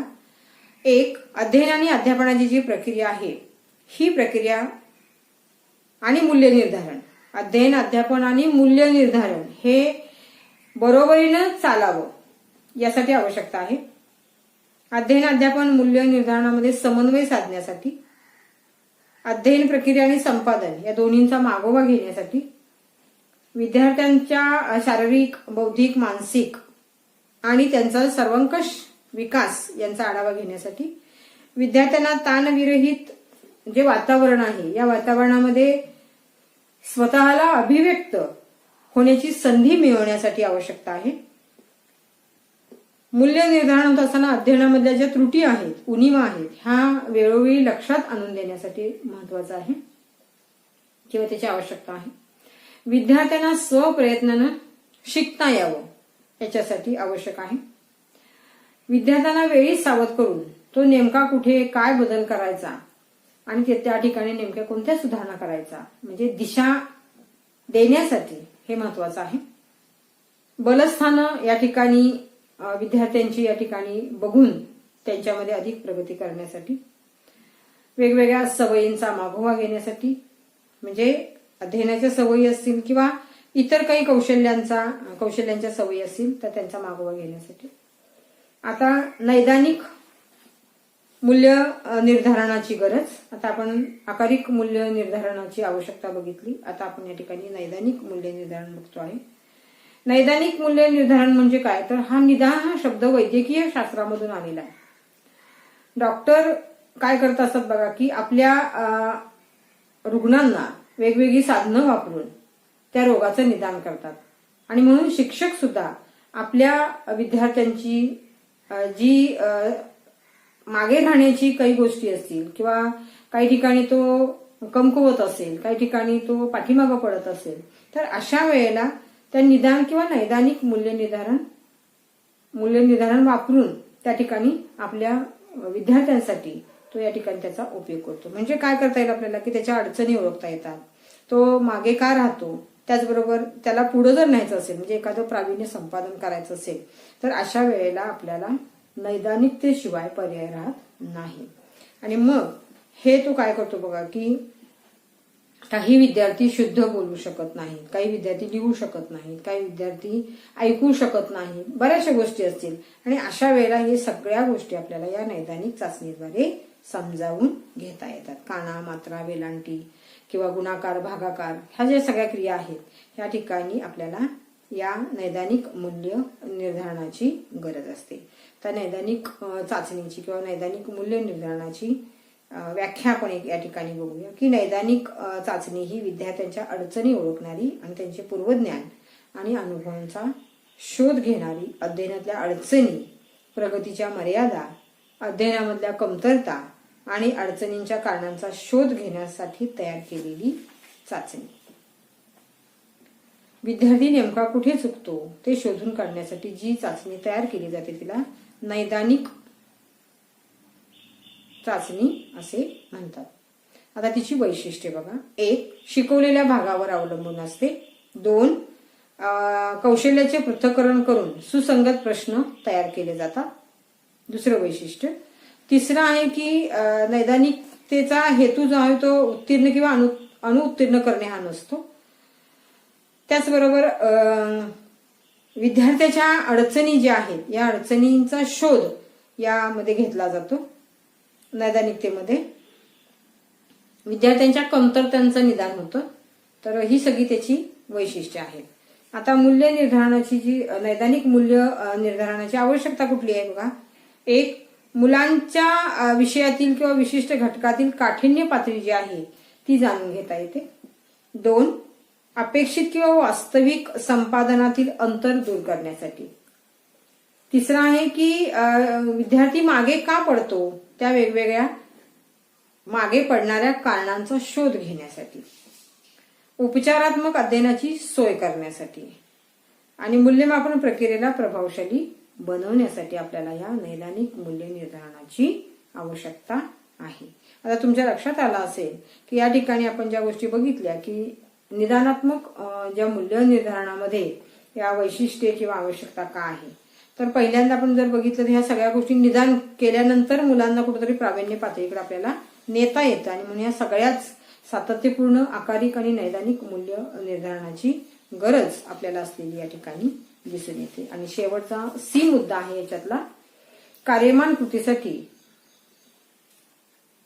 विषयानुसार नेमून दिलेले काम. घटक नंबर 4 मधला आपण आता बघतो आहोत सी हा उपघटक, कार्यमान कृतीसाठी विषयानुसार नेमून दिलेले काम. आता नेमून दिलेले काम म्हणजे काय, तर दिलेल्या कामाच्या निमित्ताने मुलाने वर्गात शिकवलेल्या भागाची उजळणी करावी. मग वाचन, विचार, नोंदी ह्या सगळ्या गोष्टी या ठिकाणी आवश्यक आहेत. वर्गात शिकवलेला भाग आपल्याला किती समजला, कितपत समजला, त्याचबरोबर या ठिकाणी जेव्हा ह्या सगळ्या गोष्टी आहेत त्या ठिकाणी उजळणी केली जाते किंवा कृती काही केली जाते, त्याच्यातून ती माहिती मिळवली जाते. या ठिकाणी विद्यार्थ्यांची काय होते की काम करण्याची प्रेरणा या ठिकाणी टिकून राहते. मानवी स्मरणशक्तीचा गुणधर्म पाहिला तर अध्ययनानंतर पहिल्या 24 तासात जर उजळणी केली तर शिकलेले स्मरणात राहण्यासाठी अतिशय प्रभावशाली ठरते असे या ठिकाणी सांगितलेले आहे. विविध प्रकारच्या कृती व्हाव्यात की ज्यातून विद्यार्थी थोडेसे त्याच्यामध्ये गुंतून जातील, रमतील असे काम असावे. आता कार्यमान संपादनासाठी विद्यार्थी हा विविध कृती करत असतो. मग आता यामध्ये या सगळ्या कृतीतून त्याला कितपत ज्ञान आहे याच्या मापन करण्याऐवजी माहीत असलेल्या स्वतःच्या ज्ञानाचा वापर करून विद्यार्थी काय काय शिकतो याचं मापन केलं जातं. या कृती विविध शालेय विषयासाठी सारख्या नसतात, कारण प्रत्येक विषयाची ध्येय आणि उद्दिष्टे ही वेगळी आहेत आणि अशा वेळेला त्या ठिकाणी त्या विषयांचं काम करत असताना दिशा या ठिकाणी आपल्याला ठरवणं गरजेचं आहे. उदाहरणार्थ भाषा विषयासाठी आपल्याला पहिल्यांदा श्रवण, भाषण, वाचन, लेखन ही अतिशय महत्वाची उद्दिष्ट आहेत आणि मग त्या ठिकाणी त्यांना ती संधी आपण उपलब्ध करून देणार आहोत. आता ह्या कार्यमान कृतीसाठी दिलेल्या कामात आवश्यक काही गुणवैशिष्ट्ये सांगितलेली आहेत. 1. वैयक्तिक कृती आणि गटाची कृती यामध्ये समतोल असतो. अभ्यासक्रमातील घटकांशी योग्य समन्वय साधणारी कृती असते, हे दुसरं गुणवैशिष्ट्य. अतिउत्तम कामाचे आदर्श नमुने विद्यार्थ्यांना दाखवले जातात. 4. अध्ययनाची उद्दिष्टे साध्य करणारा असतो. 5. विद्यार्थ्यांनी साध्य करण्याच्या कौशल्यांना पुरेसा वाव असतो. जीवन किंवा त्यांचे अनुभव यांच्याशी ज्या काही कृती असतात त्याच्याशी संबंधित असतो आणि योग्य दिशा देणारे असतो. कार्यमान कृतीसाठी आवश्यक बाबी कोणत्या आहेत बघा. टास्क दिलेला आहे या ठिकाणी. कार्यमान कृतीमध्ये बहुविध आशयाच्या दर्जापेक्षा ज्ञान आणि कौशल्यांची एकात्मता असावी. कार्यमान कृतीतून आकलन कौशल्य, गुंतागुंतीचे विश्लेषण यासारख्या कौशल्यांचं मापन व्हावं. कार्यमान कृतीतून चिकित्सक विश्लेषण आणि माहितीचं संश्लेषण यासाठी विविध माध्यमांचा वापर करावा. कार्यमान कृती शाळा आणि वर्गाच्या वातावरणामध्ये शक्य असावी. कार्यमान कृतीमध्ये विद्यार्थ्यांच्या पुढाकाराने नियोजन, माहिती आणि कल्पनांचे व्यवस्थापन असणे गरजेचे आहे. या पद्धतीने त्यांच्या आवश्यक बाबी आपल्याला या ठिकाणी आपण घेता येतील. आता भावी जीवनामध्ये विद्यार्थ्यांना ज्ञान आणि कौशल्यांची एकात्मता जर साधायची असेल तर ती अतिशय महत्वाची क्षमता आहे. कार्यमान कृती विद्यार्थ्यांना गुंतागुंतीच्या वास्तव जगातील समस्यांना जगातील ज्या समस्या आहेत त्यातील प्रतिक्रिया देण्यासाठी या ठिकाणी ज्ञान आणि कौशल्यांचा वापर करण्यास आव्हान देतात. कार्यमान कृती विद्यार्थ्यांना चिकित्सक विचार आणि समस्या निराकरण कौशल्य या मधल्या विकासासाठी संधी उपलब्ध करून देत असतात. उद्दिष्ट बघा. भारतातील विविध धर्म, भाषा, संस्कृती, जाती यांची ओळख करून एकात्मतेची भावना रुजवणे यासाठी आपण कोणतं काम देऊ शकतो, कारण टास्क म्हटलेलं आहे या ठिकाणी. आता कार्यमान कृती काय बघा. चर्चा, प्रकल्प, विविध धर्मांची शिकवण, भाषेची कार्ये, विविध संस्कृती, भारताचा इतिहास, विविध जाती या सगळ्यांमधल्या आंतरक्रिया, धर्म, जात, वंश इत्यादीमध्ये विविधता असूनही एकतेची भावना. हे झालं टास्क. म्हणजे वरील कार्यमान कृती जर आपल्याला पुढे न्यायची असेल तर आपल्याला विद्यार्थ्यांना तोंडी वर्तन करणे, प्रकल्प तयार करणे, भित्तीपत्रक तयार करणे, देखावे तयार करणे, लेख तयार करणे, वस्तू तयार करणे, आणखीन भरपूर अशी कामं या ठिकाणी आपल्याला देत आहेत. आलेख जर आपण तयार केले, तक्ते तयार केले तर यामध्ये मुलांना हे टास्क आपल्याला देता येऊ शकतात. म्हणून उद्दिष्ट ठरवा आणि कार्यमान कृती आपल्याला या ठिकाणी घेता येतील. विषयानुसार नेमून दिलेलं काम. आता विषयानुसार कोणती कोणती कामं आहेत बघा. पहिल्यांदा घ्या त्याच्यामध्ये भाषा. भावनिक विकासाचं अतिशय महत्वाचं साधन म्हणून किंवा माध्यम म्हणून या ठिकाणी साधन म्हटलं मी, भावनिक विकासाचं महत्वपूर्ण माध्यम म्हणून भाषा याकडे पाहिलं जातं. भाषेमध्ये श्रवण, भाषण, संभाषण, वाचन, लेखन ही सगळी त्याची उद्दिष्ट आहेत. भाषेच्या अध्ययनामधून सौंदर्य दृष्टीचा विकास होतो. अभिरुची, अभिवृत्ती यासारखी मूल्ये आपल्याला या ठिकाणी परिचित होत असतात. त्याचबरोबर भावना, विचार प्रकट करणं, कल्पना व्यक्त करणं यासारख्या सुद्धा कौशल्यांवरती भाषेचं शिक्षण जे आहे ते भर देतं. विद्यार्थी स्वतःच्या भावना, स्वतःचे विचार, कल्पना आपल्या लेखनामध्ये प्रकट करत असतो आणि हे प्रकट करायला लावणं म्हणजे भाषा शिक्षण होय. मग तो कितपत त्याच्यामध्ये साध्य झालेला आहे याचा सुद्धा पडताळा या ठिकाणी आपल्याला घेता येतो. भाषेच्या कौशल्याच्या विकासासाठी अध्ययनाच्या प्रत्येक पायरीवर विद्यार्थ्याला संधी दिली पाहिजे. शिक्षक काम नेमून देऊ शकतात. प्रत्येक चित्रासंबंधी 2-3 वाक्य पूर्ण करा, कथा पूर्ण करा, तोंडी सादरीकरण करा, निवेदन तयार करा, प्रश्नांच्या माध्यमातून पाठातील घटनांचा क्रम लावा, परिच्छेद जे आहे त्याचं अनुलेखन करा, प्रश्नांची उत्तरे, पत्रलेखन, प्रकल्प वेगवेगळे, आणखीन तुम्ही वेगवेगळी कामं याच्यामध्ये तुम्ही भाषेच्या दृष्टिकोनातून तुम्ही देऊ शकता. दुसरं आहे विज्ञान. विज्ञानामध्ये भौतिकशास्त्र, जीवशास्त्र आणि रसायनशास्त्र या शास्त्रांचा समावेश असतो आणि अशा वेळेला जीवशास्त्रामध्ये निरीक्षण करणं, वर्गीकरण करणं याला महत्व आहे.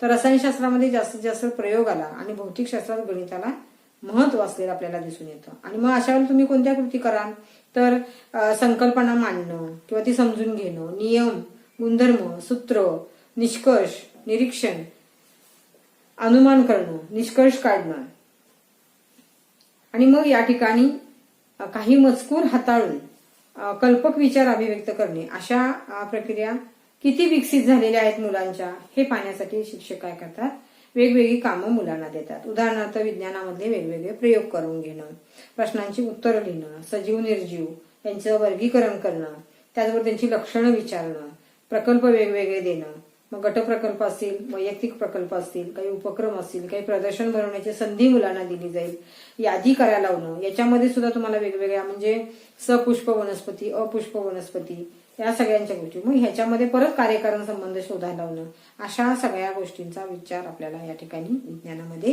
घेता येतो. आणि मग विषयानुसार दिलेलं काम म्हणून आपल्याला विज्ञानामध्ये अजून याच्यापेक्षा वेगवेगळी कामं आपण देऊ शकतो. आता गणितामध्ये संज्ञा, सूत्र, नियम, आकृत्या, आलेख हे ओळखता आले पाहिजेत विद्यार्थ्यांना.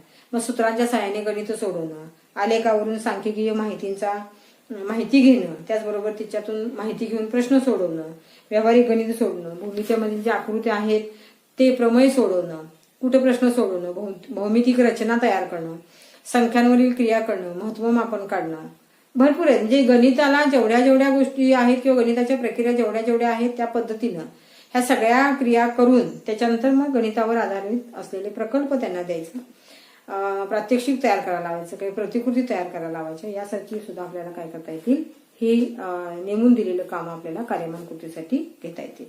सामाजिक शास्त्रामध्ये आपल्याला एखादा घटक घेतला की त्याचा विविध अंगांनी मानवावर, समाजावर होणारा परिणाम या ठिकाणी अभ्यासला जातो. मग याच्यामध्ये नकाशा, वस्तू, तक्ते, प्रकल्प, भित्तीपत्रक, लेख, नाट्यीकरण, गटचर्चा, तोंडी सादरीकरण हे सगळं घेता येतं. मग भूगोलामध्ये आकृत्याचं वाचन, नकाशा वाचन, नकाशा तयार करणं, आकृत्या काढणं किंवा तयार करणं, आलेख काढणं, प्रकल्प, क्षेत्रभेटी देणं, क्षेत्रभेटीचं नियोजन करणं, गटचर्चाचं आयोजन करणं, प्रतिकृती तयार करणं, ही सगळी कामं शिक्षक त्यांना त्या विषयानुसार म्हणजे सामाजिक शास्त्राचे जे विषय आहेत त्यांना ते नेमून देऊ शकतात आणि त्यामध्ये आपल्याला मग इतिहास असेल, भूगोल असेल, अर्थशास्त्र असेल, त्या ठिकाणी क्षेत्र भेटीला गेल्यानंतर मग तुम्ही सुरुवात कुठून करणार आहात, अहवाल कसा लिहिणार आहात, हे सगळं काम त्या ठिकाणी शिक्षक तुम्हाला देणार आहे. याही ठिकाणी इतिहासामध्ये सुद्धा आपल्याला बघा की ऐतिहासिक घटनांचा क्रम आपल्याला या ठिकाणी लावता येतो. वंशावळी आपल्याला तयार करता येऊ शकतात. काही प्रतिकृती तयार करायला आपण देऊ शकतो. काही आराखडे असतील, नकाशा तयार करणं असेल, तक्ते तयार करणं असेल, चित्रमालिका तयार करणं असेल, नाणी असतील, वेगवेगळे अलंकार असतील, त्याचबरोबर काही घरांच्या निर्मिती आहेत बघा, वेगवेगळी घरं होती त्यांची प्रतिकृती तयार करणं. मग या ठिकाणी आपण प्राचीन, आधुनिक वगैरे हे प्रकार पाडून सुद्धा आपण त्याच्यामध्ये अधिक काम मुलांना देऊ शकतो आणि तिथं मार्गदर्शन करू शकतो. कार्यानुभव, कार्य करत असताना येणारा अनुभव म्हणजे कार्यानुभव. नवनिर्मिती, आत्मप्रकटीकरण, जिज्ञासा, कुतूहल यासारख्या सहज प्रवृत्ती ज्या आहेत त्यांना या ठिकाणी संधी उपलब्ध करून दिली जाते. आणि कार्यानुभव सारखा विषय तो काय करतो, मुलांना या संधी उपलब्ध करून देत असतो. मग अशा वेळेला मिळवलेल्या ज्ञानाचा उपयोग त्याने दैनंदिन जीवनात करावा हा हेतू समोर ठेवून कृतीप्रधान उपक्रमांची रचना या विषयात असते. मग या विषयासाठी शिक्षक काय करतात बघा, वस्तू तयार करणं, नमुने तयार करणं, प्रकल्प तयार करणं, सादरीकरण करणं, उपक्रम करणं यासारख्या गोष्टी सगळ्या या ठिकाणी देऊ शकतो. काही वेळेला वैयक्तिक पण करू शकतात आणि गटानेही करू शकतात. शेवटचा मुद्दा, शारीरिक शिक्षण. शरीर ही खरी संपत्ती आहे. सर्वांगीण विकासामध्ये शारीरिक शिक्षणाला अनन्यसाधारण महत्व आपल्याला दिलेलं दिसून येतो. विद्यार्थ्याचा शारीरिक मानसिक विकास करणं हा शालेय शारीरिक शिक्षणाचा मुख्य हेतू आहे. त्याबरोबर आरोग्यकारक सवयी लावणे, शरीर सगळ्यात महत्वाचं सदृढ ठेवणं या सगळ्या बाबी असतात. आणि यासाठी प्रत्यक्ष कृती, प्रात्यक्षिक, उपक्रम, प्रकल्प, तोंडी काम या स्वरूपांचे जे सगळं काम असेल ते शिक्षक विद्यार्थ्यांना देतात. आता तुमच्या लक्षात आलं असेल की सातत्यपूर्ण सर्वंकष आकारिक मूल्यमापनासाठी दैनंदिन निरीक्षण, तोंडी काम, प्रात्यक्षिक किंवा प्रयोग, उपक्रम, कृती, प्रकल्प, चाचणी, स्वाध्याय यासारख्या अनेक साधनांचा आपण वापर करू शकतो. आणि त्या पद्धतीनं विषयानुसार कृती करून त्यांना ती कामं आपण त्या मुलांना देऊ शकतो. आता तुमच्या लक्षात आलं असेल की आजच्या तासाला आपण घटक नंबर 4 मधला अध्ययनाच्या मिती, परिमाण आणि विकास यामध्ये ए हा घटक जो बघितला त्याच्यामध्ये अध्ययनाच्या मिती, परिमाण, बोधात्मक, भावात्मक आणि कार्यमान या तिन्हींचा अभ्यास आपण केला. त्याचबरोबर बी ह्या सबमिटमध्ये अधिबोधन आणि विकास यांचा अभ्यास केला. त्यामध्ये सातत्यपूर्ण आकारिक नैदानिक मूल्य निर्धारणाची गरज याचा सविस्तर अभ्यास केला. आणि सी मध्ये कार्यमान कृतीसाठी विषयानुसार नेमून दिलेले काम हे आपण या ठिकाणी त्याचा सविस्तर अभ्यास आपण या ठिकाणी केलेला आहे. ठीक आहे, आपण या ठिकाणी ABC घटक नंबर 4 मधले तिन्ही घटक आपण या आजच्या तासाला अभ्यासलेले आहे. धन्यवाद.